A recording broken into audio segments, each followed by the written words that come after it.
Okay, so the first thing we're going to do is look at photoshopping people. People in renderings can be kind of a pain, depending on how you set your render up. It could make modeling, or not modeling, it could make rendering people pretty difficult just because of the horizon and perspective. So it's really critical to understand perspective. So basically, when you're looking at crowds of people in an image, all right, one thing to notice is that right here, how far off the ground do you think the camera is? 7 feet. What's that? 7 feet. 7 feet? Yeah, like a couple feet above people's heads. Yeah, so that's very accurate. And basically, you have people that are larger in the foreground that are sitting lower than the horizon, and then you have people who are smaller in the background that are sitting closer to the horizon. It's all about the horizon. When you get closer to a level camera, then people start to align across the horizon.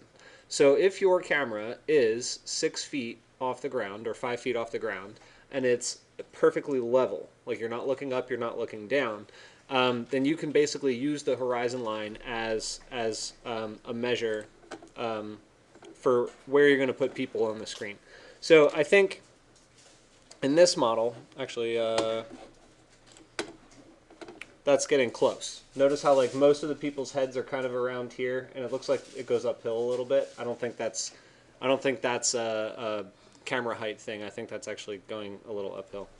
But anyway, so what we're going to do is we're going to put people in this render, and we're going to try to approximate where the horizon line is. So we don't see the horizon in this, but I'm pretty sure the horizon is right about here. Because I think this camera angle is kind of going, well, no, it looks pretty level, so it's probably a little lower. It's probably right around there. So that's where we're going to start putting our people's head heights. And I don't know like the exact scale of this model. We're going to pretend that that doorway or entryway is about 10 feet tall, something like that.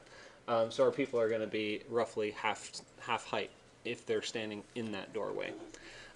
So one thing I want to point out to you is actually finding people. So that's kind of the hard part, and you can go on various websites and you can pull up like silhouettes and clip art people that you can put in, but you may or may not actually need to do that and pay for it because they get pretty expensive. So what we're going to do is just kind of crop a few out, and I know that, especially for you guys because you're in school, you can kind of get away with this a bit more than in the professional world. But basically, you can grab things from online and just start snipping them out.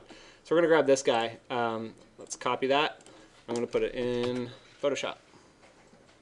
Oh, that's protected. They did a good job. You guys want to know how to sneak it though? Sure. Snipping tool.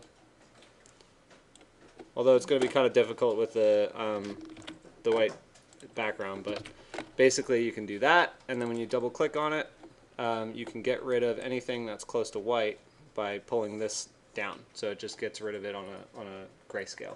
So anyway, so that got rid of all the white, and here's our person.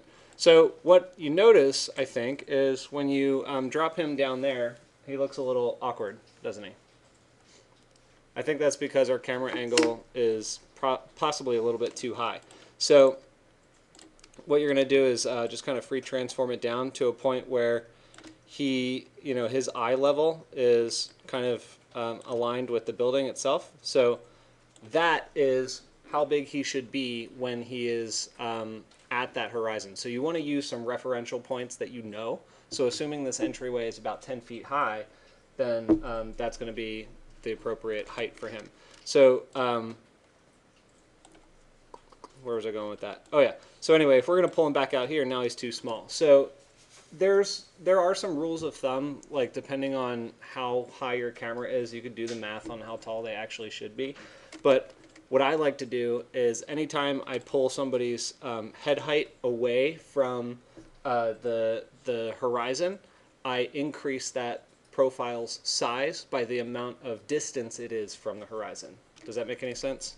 So basically, if I pull it off, about that far, then I'm going to increase his height about that far. Does that make sense? So he still kind of looks in perspective, right? And if I were to duplicate him,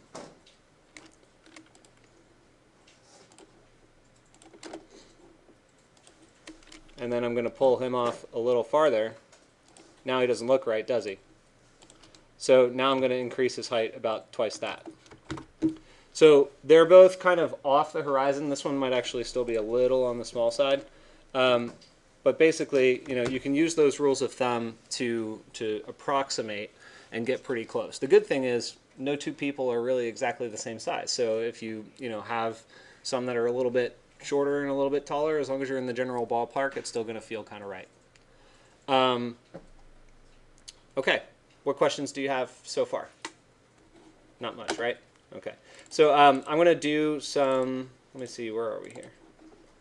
Yeah, I'm just going to cut this one at inserting silhouette people to a horizon and perspective, and then I'm going to roll into actually like different types of visual methods, like how they should and can look.